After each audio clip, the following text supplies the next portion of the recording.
जय हिंद सभी को। जैसा कि आप सबको मालूम है, अभी उत्तर प्रदेश पंचायत चुनाव के रिजल्ट आ गए हैं। देश में और भी जगह चुनाव हुए थे, जो उसके भी रिजल्ट आ गए हैं। लेकिन चूंकि मैं उत्तर प्रदेश के पूर्वांचल से हूं, तो आज मेरे लिए ये काफ़ी अहमियत रखता है कि अपने क्षेत्र में हुए चुनाव का एक विश्लेषण के रूप में मैं देखूं कि क्या रहा है इस चुनाव में। मेरा क्षेत्र भांवरकोल द्वितीय, जो गाजीपुर जिले में आता है, वहाँ के चुनाव परिणाम आ गए हैं। मुख्यतः इस क्षेत्र में धार्मिक, जातिगत, ये दो ऐसे मुद्दे रहे हैं जो हमेशा से सारे चुनावों को प्रभावित करते रहे हैं। विकास का मुद्दा एक ऐसी बात है जो कभी किसी पार्टी ने शायद सिर्फ प्रचार के पॉइंट ऑफ व्यू से किया हो, लेकिन यहाँ की जनता की भी कोई बहुत विकास को लेकर के एक्सपेक्टेशन नहीं थी, और पार्टियां भी उसके ऊपर कोई बहुत ज़्यादा फोकस नहीं की। मुख्यतः यहाँ मुद्दों को, एक दौर था जब राष्ट्रीयता के नाम पे बात होती थी। एक दौर फिर आया जो जातिगत आधार पर समाज को बांटा गया, और उन्हीं मुद्दों के आधार पर चुनाव ज़्यादातर यहाँ पर हुए। बाद के दौर में धर्म भी एक बन के आया। व्यक्ति विशेष की भी बहुत बड़ी भूमिका यहाँ रही है। आप सभी लोग जानते हैं कि इस क्षेत्र के, पूर्वांचल क्षेत्र के नामों में, अगर आज के डेट में तो अगर कहा जाए तो उसका नाम थोड़ा सा बदले हुए रूप में लिया जा रहा है, लेकिन जो व्यक्ति के रूप में मुख्य भूमिका रही है, मुख्तार अंसारी जी, अफजाल अंसारी जी, उनका परिवार, उनका काफ़ी इस क्षेत्र में, इस क्षेत्र के राजनीतिक समीकरण में काफ़ी महत्व रखता है। हालांकि उनकी अपनी खुद की कोई बहुत पार्टी हैसियत कभी नहीं रही है। कम्युनिस्ट पार्टी, कभी समाजवादी पार्टी, कभी बीएसपी, बहुजन समाजवादी पार्टी, कभी खुद की भी कौमी एकता, लेकिन व्यक्ति के रूप में उनकी पकड़ बहुत अच्छी रही है इस क्षेत्र में। हम बात करते हैं इस चुनाव की। इस ग्राम पंचायत के जिला परिषद सदस्यों के जो चुनाव हुआ है, खासतौर से भांवरकोल द्वितीय से संबंधित, यहाँ पर मुख्यतः 3 कैंडिडेट उभर के सामने आए। जब तक अभी टिकट का बंटवारा नहीं हुआ था या पार्टियों से कैंडिडेट घोषित नहीं हुए थे, उस समय से, और स्थिति बहुत स्पष्ट हो गई जब पार्टियों ने अपने अपने कैंडिडेट क्लियर कर दिए। बहुजन समाजवादी पार्टी, जिस पर मुख्तार अंसारी का अफ्लुएंस इस क्षेत्र में काफ़ी रहा है,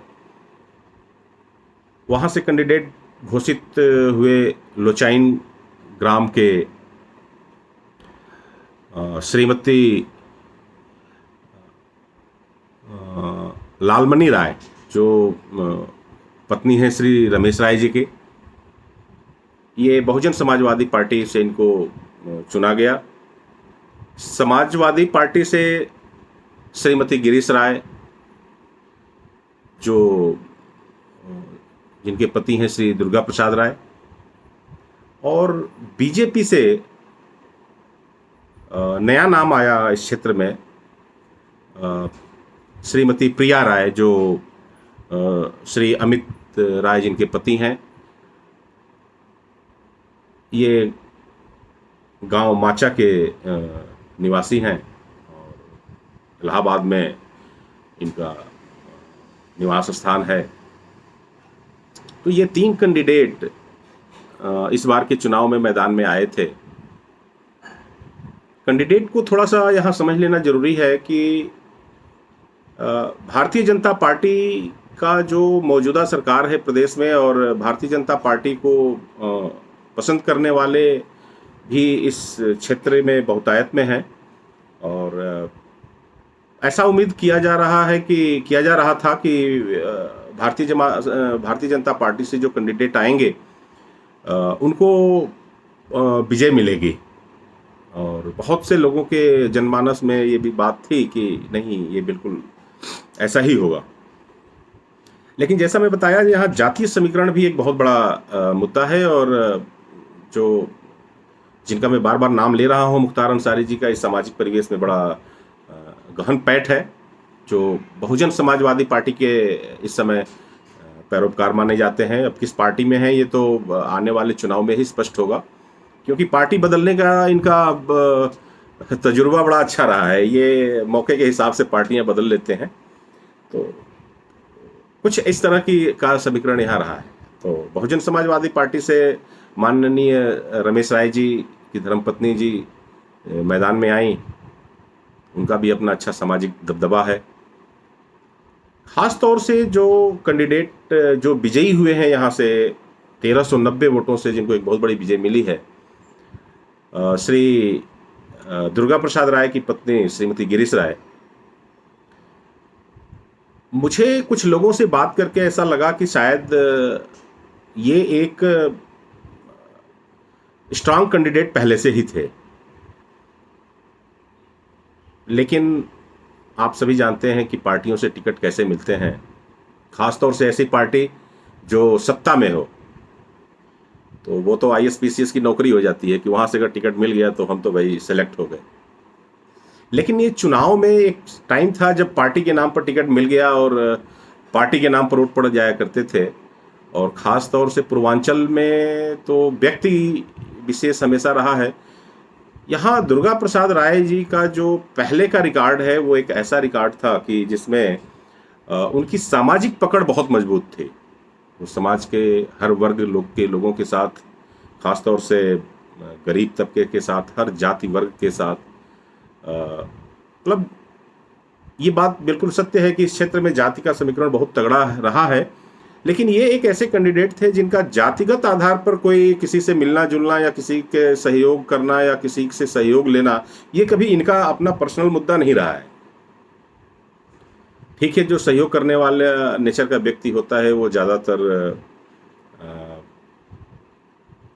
जो आर्थिक रूप से पिछड़े हुए लोग हैं उनके साथ ज़्यादा खड़ा दिखता है, क्योंकि उन लोगों को सहयोग की ज़रूरत होती है और नेचर है इनका अगर सहयोग करने का तो ज़्यादातर उधर जाएंगे। लेकिन इसका मतलब ये नहीं है कि ऐसे व्यक्ति जो आर्थिक रूप से समृद्ध हों और उनको कभी किसी तरह की सहयोग की ज़रूरत पड़ी हो तो ये खड़े ना हुए।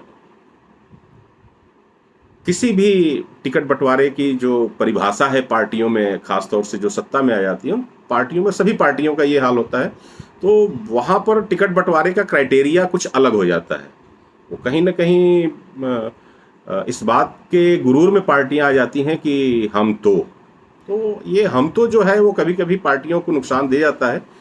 और इस आधार पर इनको टिकट पता नहीं इन्होंने अप्रोच किया नहीं किया, लेकिन ये कैंडिडेट बने समाजवादी पार्टी से।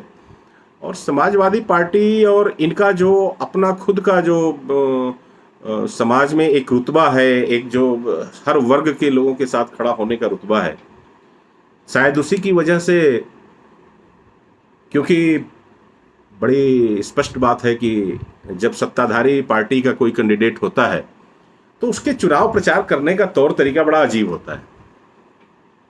तो आम जनमानस तो ये मानता है चुनाव के दिन तक बूथ पर कितने लोग खड़े हैं, किस पार्टी के कितने लोग हैं, उस दिन तक तो ये लोग मानते हैं कि जो सत्ताधारी पार्टी है वही जीत के आएगी।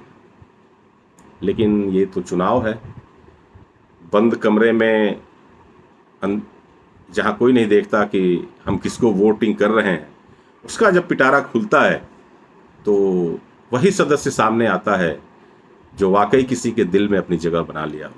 अब वो एक अलग बात है कि किस सदस्य ने कितना जगह बनाया है, इस बात को पार्टी किस नज़रिए से आजमाती है और किसको अपना कैंडिडेट बनाती है। तो ये सारा समीकरण फिर सही साबित हुआ कि जिसने जनमानस में अपनी पकड़ बनाया हुआ था उसको जनता ने अपनी वोटिंग किया। लाव लश्कर तो बहुत दिखे लोगों के, बातें भी बड़ी बड़ी की, प्रबुद्ध वर्ग बाहर से बैठ करके भी समर्थन दिए, जो शायद इस हालत में भी नहीं थे कि चुनाव के बूथ पर जा सकें, उन्होंने भी बड़ा जोर शोर मनाया। लेकिन बात वही है सत्ताधारी पार्टी में हो हल्ला होता है, रिजल्ट तो आम जनता ही तय करती है। और ये सारा कुछ होने के बाद जो रिजल्ट आया वो वही आया जो शायद पहले से बहुत से लोगों ने सोच रखा था। इवन हमको भी ऐसा लग रहा था कि स्वर्गीय श्री रामाधार राय जी के परिवार में एक जो स्पोर्ट्समैनशिप की क्वालिटी श्री दुर्गा प्रसाद राय और उनके भाई श्री भगवती प्रसाद राय जो बाय प्रोफेशन वकील हैं, उनके घर की बहू श्रीमती गिरीश राय, जिन्होंने ग्राम प्रधान रहते हुए भी अपना ऐसा योगदान दिया था जो सबके जनमानस के मन में बैठ गए थे, ये वापस विजयी कैंडिडेट, और विजयी ही नहीं 1390 वोटों से बहुत बड़े अंतर से इनको जीत हासिल हुई। और जो सत्ताधारी पार्टी, वो चाहे कैंडिडेट चुनने में, चाहे एक आम जन तक अपनी बात को पहुंचाने में, या अपने कैंडिडेट की छवि को एक सहयोगी कैंडिडेट के रूप में स्थापित करने में सफल नहीं हो पाए, वो तीसरे स्थान पर आए। बाहुबली की परिभाषा भी नहीं चल पाई, वो फेल हुए। जनमानस है।